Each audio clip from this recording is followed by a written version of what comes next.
Hey, what's up guys? Welcome back to another video. Thanks for watching. If you guys are new to this channel, do me a favor, hit that subscribe button. Give this video a thumbs up. But just so you guys know, look who's home. She is back. Picked her up Friday. And I want to tell you, I like the bike. Hear me out and wait until the end of all the videos and wait till you see my review video on it. I put a couple hundred miles on the bike already, and I'm telling you now, I love the bike better than Silverback. I know you guys are gonna say you're crazy and stuff like that, but I'm telling you, wait until the last video in this build series and wait until you see my review video on it, and I will tell you exactly why this bike is so much better than Silverback. Obviously, we don't have all of the power that Silverback had, 154 horsepower, but honestly it doesn't matter because all of the other upgrades, the bar setup, the suspension setup, the mid controls, has really changed and evolved this bike into something different.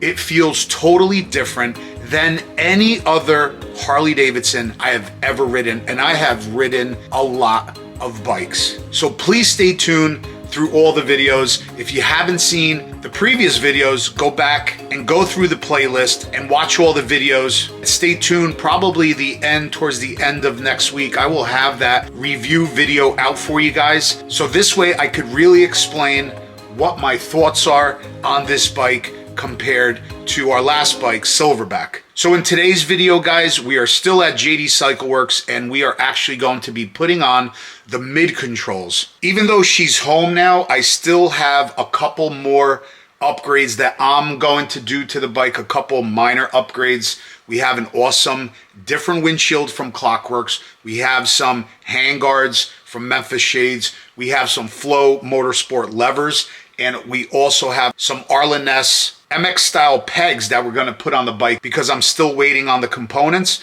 So stay tuned for those videos. They're all going to be coming up in the next couple days. So enjoy the video, guys. Here you go. 2022 Road Glide with mid controls. Damn, I love that bike. Same day, right? Same day, next video. Right. Just got done. Dave did the stage 2 475 cam. That's all done. Got the exhaust on, and I don't know what you want me to tell you. The exhaust is absolutely beautiful, and it sounds ridiculous. Check out the last video if you want to hear how it sounds. But anyway, right now we're going to be putting on the Arlen-ness mid controls. You ever do one? Nope. Whoa, something new. That's right. That's right. We're going to be putting on the mid controls, and actually then the next video is going to be the dyno tune. Because in the previous video I said it was going to be dyno tune, but Dave has some time now, and we're going to be installing the mid controls and take all of these controls off of it, and then it's going to be dyno time. Dyno Dave time. Start with the brake side installed. Brake pedal. This is what first thing we do is remove brake pedal. There you go.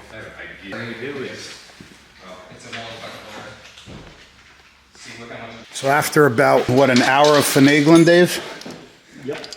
So Arlen-ness, just so you guys know, if you buy these mid controls, pegs do not come with it, so you have to purchase the pegs. If you do purchase these MX style pegs, again, there's a piece, a spline shaft that goes in there with the male insert for there, which does not come with these pegs, so make sure you purchase that.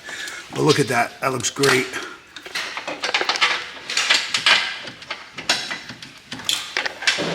Some finagling, huh Dave? A little finagling. A little bit. We're gonna get rid of that gold. I'm gonna paint that. I'm gonna paint that bushing.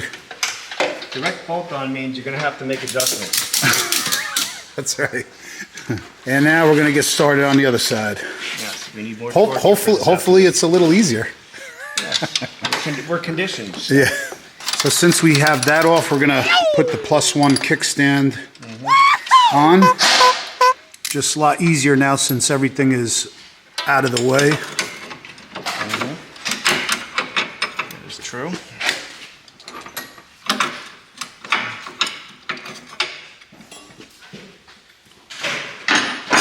Put some grease on there. A little bit up. I have 2 pet peeves. Missing kickstand bumpers and squeaky kickstands. Unacceptable. That's right. Grease them up. The other thing, since we're playing with your kickstand, always watch for is this bolt will commonly loosen up. Okay. So make sure you're always checking it or Loctite it. Loctite, right? When you're working on it. We will get a kickstand bumper on that, John, because they're not reusable. We should have one up there.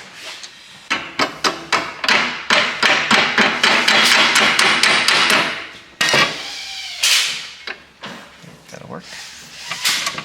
Loctite. Blue, little blue. Yep. Remember I told you to always loosen up.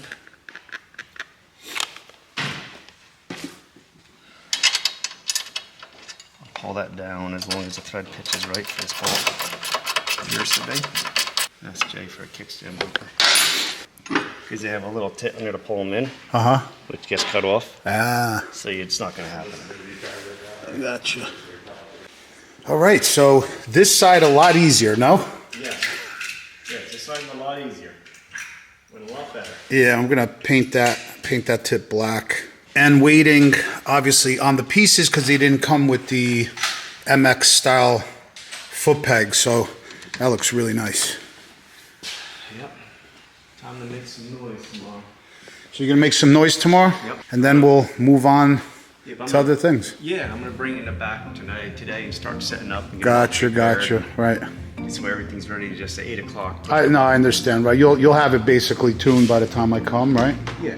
Yeah. You don't just stand there while I'm back there. Yeah, right. Well, you can't show people the magic. No, you can't give them all the recipes. All the recipes, that's right. It took many years to figure out how to make them run the way I do, and I know. Absolutely. always constantly learning, always constantly being challenged. That's right. Anybody who thinks they're gonna walk in and take a class and be a dyno tuner has a Do a master class. It's not more than that. It takes years and years and years of having your ass kicked to try and figure out how to fix it. That's right. Weird stuff happens. Trust me, weird stuff happens. Yep. And that's what makes the difference. All right, guys, that's it for today. The reason why I didn't record everything on the Arlen Ness mid controls is that it was actually our first time, or I should say Dave's first time installing a set, and it was the instructions were not that clear. Really nice components. Everything was machined and powder coated beautifully. Beautiful components. Just the instructions were really not good, not sufficient. But anyway, as you guys seen, worked out really well. Tomorrow I'll be back at 10:30, so stay tuned. If you guys are new to this channel, hit that subscribe button. I would really appreciate it. Give this video a thumbs up. Stay tuned for all the rest of the bike builds and future ride videos. And if you guys want to see all the other bike builds that we did, especially Silverback in the past, check out that video right there. See you guys later. Peace out.